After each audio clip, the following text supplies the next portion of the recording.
Well, many people get into bankruptcy for different reasons. Some of the most common examples are, let's say, a divorce, big loss of income. You lose your job, your business is suffering, you get really sick, you have a bunch of medical bills that bury you. Even with the best jobs and the best health insurance plans, sometimes there's a lot of out-of-pocket medical expenses if you get hit with cancer. Some of my clients have come to me and said, John, I had over $75,000 in medical bills trying to keep myself alive. I didn't anticipate that. I didn't want to get into that, but now they're stuck with it. And despite a good job and every good intention, they can't handle it. They need some help, okay? That might be a situation, scenarios where people get forced into bankruptcy. Businesses sometimes fail, okay? That puts people into a hole. Let's say you're trying to keep your business together and you use a lot of your personal finances and credit to keep it going. Let's say, you know, a child gets sick, or your wife. I once had a client, for example, okay? He was a successful entrepreneur, made great money, everything was going fine. Then his wife comes down with terminal cancer. Doctors gave her 3 months. My client kept her alive for 3 years, okay? He had to hawk everything he owned. He had to really let his business suffer to be able to focus on things that are important, keeping his life partner alive. She got 3 years more than what the doctor said, okay? And it's because my client did everything he could to make sure she had the best treatment and put himself into a hole in doing it, but it was a good cause.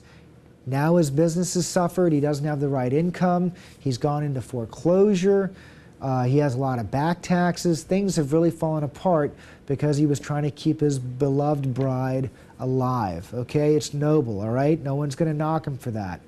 Now he needs help. Came to me about a week before they were going to auction off his home.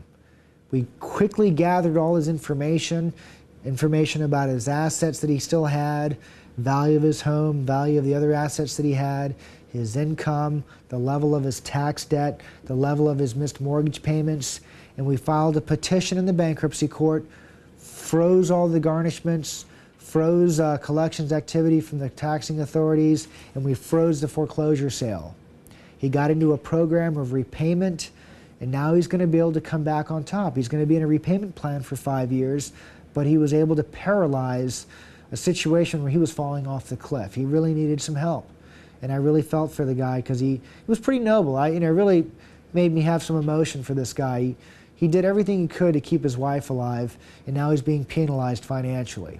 And so he needed some help. I couldn't think of a better example for someone who would deserve rather some help from the bankruptcy court to reorganize and to get back on top again. So that's an example of where getting back to what you mentioned, Eric, involved maybe some physical problems, medical bills, and where an ensuing foreclosure and a lot of other financial distress resulted from that, and how I was able to help him at the last minute to avert disaster and to get on a program of wellness. As I mentioned before, during the period of your bankruptcy, you enjoy protections from the bankruptcy court that hold your creditors at bay.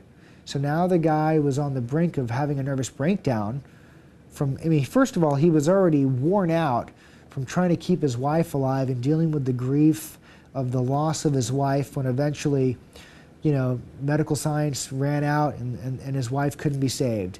And then he had all these financial troubles to deal with that drew him into a corner. The guy was in a bad situation. The moment we filed the bankruptcy, all the collections activity stopped. We stopped the foreclosure sale. He looked like a different person. And when I told him we got him into a confirmation of a repayment plan, he couldn't have been more grateful for what was actually been able to get accomplished for him. So, you know, he was in an extreme situation. We sat here at the conference room, hashed it out, and we saved him. Okay, so that can happen.